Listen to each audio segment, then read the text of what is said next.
si Tala, yung aso mo maghapong hindi pa kumakain. Anong gagawin ko dito?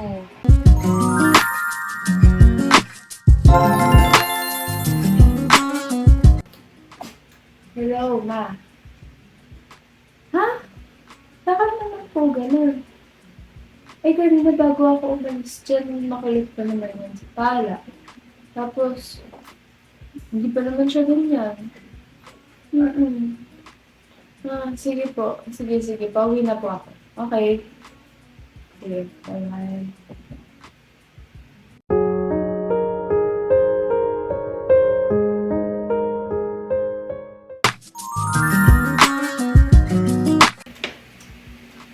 Hay nako.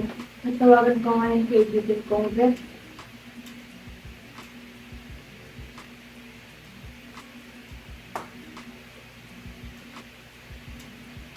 Hi, Doc. Itatanong ko lang sana kasi doon kasi yung nangyari. Yung aso ko bigla naman siya naging matamlay. Tapos ayaw niya makipaglaro. Ayaw niya kumain. Tapos nung kinuha ko yung temperature niya, mas mataas ito sa normal. Ano po kung bakit ko gawin?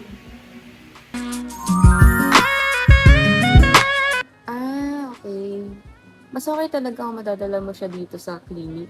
Like, as soon as possible para magsagawa tayo ng mga lab test at matutuloy natin kung alin sa mga maraming rason ng panghihina ng pet mo yung pinaka naging reason. And from there, makakakuha tayo ng siguradong diagnosis at malalaman natin yung treatment para dyan. So, bale, habang hindi mo pa nadadala dito yung pet mo, mas okay din kung mapipilit mo siya mapainom ng tubig or at least ma-hydrate mo siya para hindi siya ma-dehydrate. Ayun.